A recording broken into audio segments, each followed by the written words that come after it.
I know if Takapati Nuaiteba, Hanjanama, police, Anirak report over. Anil Togredana, Ampangakano, seen Hineva.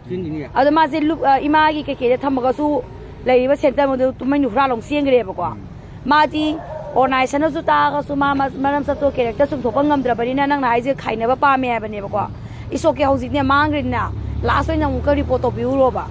Report of Womatung Sida, Kamaito Gakan, and Nangin report or Nidana. Report opposite Mogi, police Nasu, corporate, those are Nibatum, Tiraniboqua, Tirani, the Okimatum, Pandragadi, Sosemeda, again, Piggy Saxia, Tagachar again, high roba.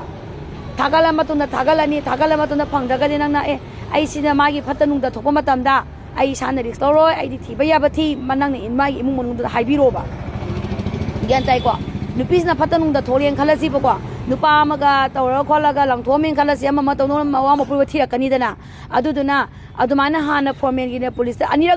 Missing Potagi, Pangeba, Uncle Mangreva, Home of Tazan Roba, a home of Tamatunzida, Kayani, Sosemedano Tagalasiba. Have the Mugi police, I will give permission to Loraga, Adumatunzida, Nana Makata, Namu, the Hibatare, Nano Ibatare, Nana, the Casana Tarasiba. I in the pitches, my minor police, Tare, Tamani Suria, Zuti Kangre. And the Sosemeda does look Tagale, Tiba Kangre, Aduna Makata, but I high your baby, Roy, and a high but high over. I do not quite give her, never do not harm again there. Cano the Sapuro, police as a pure over, whom super missing report have you over. Adumatuna Moitam and Moimatam so high of Iodugi, I get I in the Pangpira, copy Labrador, hung over, do the Sosemeda Tagas again, and it's with stable Laxiba. Sosemeda Tagamatona Tola the Pare. Follow the daddy, Bieli, quarter cake, or Nang Takasta, Batari, Mumanu the Tabatariqua, and then in a son visit Tiba country, Imuman Nipim the Kayageva, Nang Topata Eva. Muy to my country, my Mayumpan, put a Matthew Hideva. Or Mayumpan, no tear on Hideva, do not smile high roba, Nangi Tunda Patabado, talk the Navigita Magda, Igidi, Tulisea Bahabia Bahide, so Semeda Pangaduna Makata by seeking the pit to Masao by Hibisiki, I Makata by Marilena Drea beginning Port Maligelliqua. The cast house. Other my Mapama Sultan Toria, Mapama Zupilate, Manipise. Mapama no one the high, and no pilot, Dunipito, Yumpangam, the Kotikam Hara, no one who came the Tira, no high up and a tiba. Tira no in Pado, Nangipito to the Talamadi. Sing the Talamadi. I do give no father never, I do the Naziki. Nanginipito, some Hansan and a party, Mina, Imagi can also come meba. I do this Tommy Bosom, Chien Grebo. How did I see again? Like Mamma can Mayum the King. They love it again. Mapandum Singiba. Other party dinner. What police and Sapiro.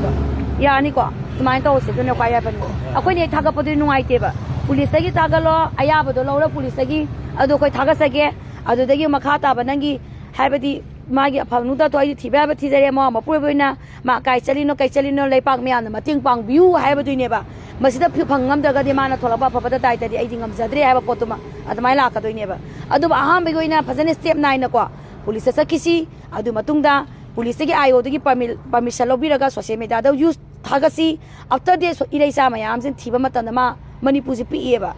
Kesusian Mangamuipo, Adum Tangi Hana Kudong Chaba, Piggy Sibaqua, Aduna. Aduna tanay Sosemeda Tagapo today no idea. Waruga de. Hi ma'am, good morning. May I work the high circuit assistant? Now I'm driving the high machine to give a high with the high to the I'm having the I am gonna support my ample right away. Have it the quickie. Kay handle na ko nabi siya wabadi nabi ka na khang da duga support rak ta ba khoki nupa ma am yawe mi hatina aduk thin hala ba du hoda yum do singo hai gumba ai comment se ya hawri se ko adu ta ke ti nang yam khang bra nabi du mara lai ti ha bi nang yam khang bra nupa dun ha le je nang khang bra hai bi se ya hawwe adu da hozik se kai no le ko ai na hoje ayu ngan ta se ai se makeup tholak ba ai se iPhone the Changli and Bakanda. A queen Manipuri, system of Mahara, a queen Manipuri, Chanabi, and Pasam Haragako. May am sit away out my answer to Habiramoboka. Sibushiga ba. The P. She was about the quick light on Lin, the quick Hawaii all over pie, or she booked the quick pie on Kangandaba.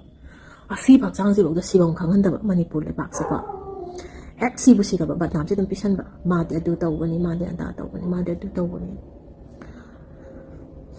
hai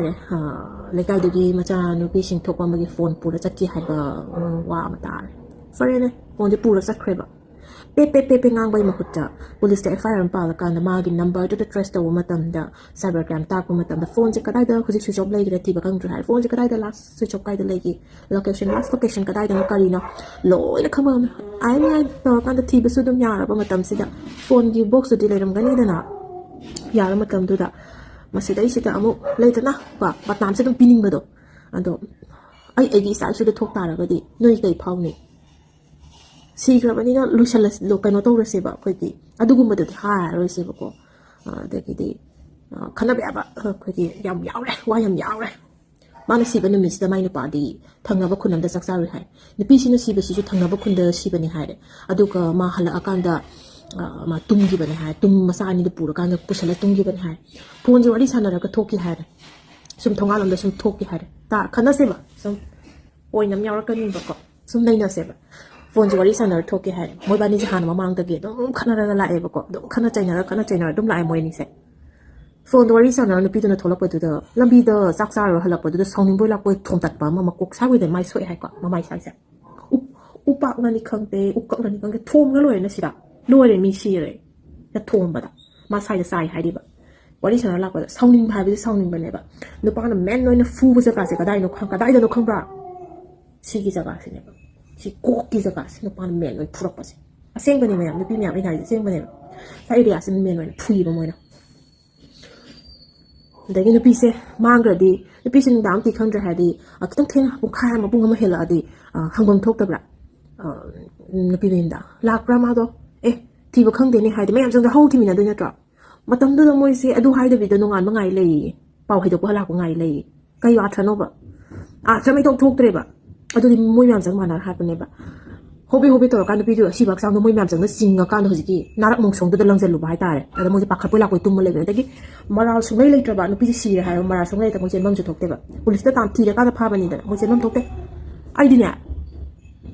ai ra le tra ba ai na mi ji ha lu tra ba ai ji jim ju thu ga ye na sang ngo ba he mamang tha le phai ni thang jau pai le pa ni ba di jan ge ha ga ni ka ri su manan khang da noi na ko jim thu ga ya ba ha ni ba di kam ba mo ya ma si asing be na tra adu moi maral le be na tra mungkin hadil muy marale bay na traba adu masih dai sida siam ya hauri si badu di ne ta na si jar sano si ga kana bat nam si di pigi no yam siam thamoi su isa da thokpa ai isa da thokpa do adu kana thamoi je panchal lo ha ba nang dina sa da thon ta ga no adu mai na mi dun har ko matam e ma phone pa sa ke ha cha tin bat nam din no nungai ga tra nungai do ko nungai ta ba ne do kita wa khaje khan da bi ba dum asum ran da dum lak sa do le de ado pi ngang bai ma hut na dress sector to ekta phang adam kadai da last location je kadai da no da ekta phang adam dress to do ji pom pi ngang le last location to kana na khang ni pon pa da thoki bai thonga do oiram ba ju kana khang ni natra do kana ba ya wa phang ai hai se point ni ai hai dai se aduna koi no PCM section se kwa ningol pok pi mai passing su yam yaning da ba yam yawe hoi khai na ba je kana su pam de do hai ko ta se nuai ta yam yawe ku nuai ta isa bu sira so don khanja ai no pa mai su yaning de and no pi mai su yaning de adu ani ma ai yaning de yaning da ba yam yawi adu bu phan am amor so la la ma su pim cha do na la la ma su wa ngang na ga dam ne mi ma gi thawai bi ta ka su le tan ha to pa si di ne ai sung e ko di sung ya yaning de hat khra ba ni ne phan am na ma la le su hat pa mi do adu ma so dum dan di phang ta ma ni ma la le di ni mo ta to pa ya ba ma ko kana na bi hat pa ya ba gi right mo ko na kana pi ne am ai am song ni ai am pien de ko ai am ti pien de si ba mi bo da sum na siang da ba se ai am ti pien de hello ma'am rang na han sannupi gumlaba ama lai gi ta badu yam noi te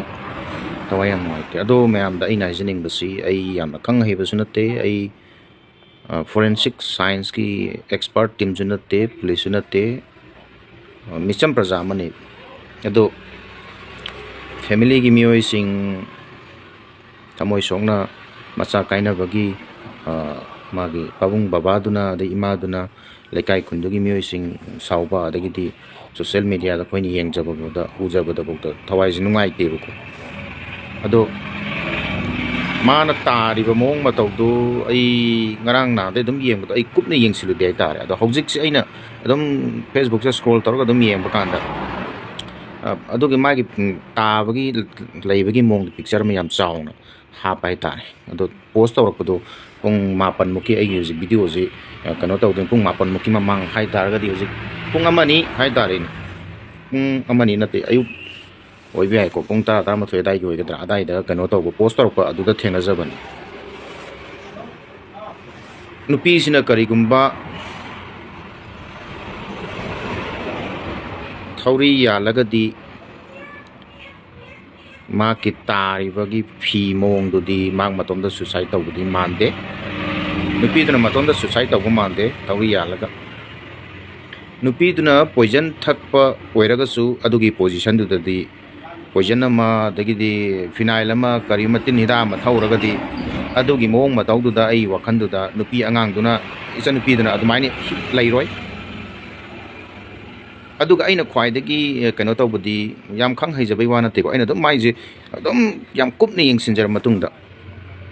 isa nupi dugi khong moza ani su ani tongan ba color ni amubam ga angau bam ga tonge khong moza ani se mak masana ta ai wakhanda nupi naga kana gumba hoi yaudam na tiyum da nong phadok mapan thoi da bu oiragadi dukan chaloi da bu oiragadi yum manung da leigada bu oiragadi tongbe ai ko ado aina dukan thokado kana gumma mu unagado ba sakado ba mi mem sakado di kana gumba nupa di tongi bi ai nupi imtan moza nama color tong kane jai thajadi ado kayuma tongam ba taren khalo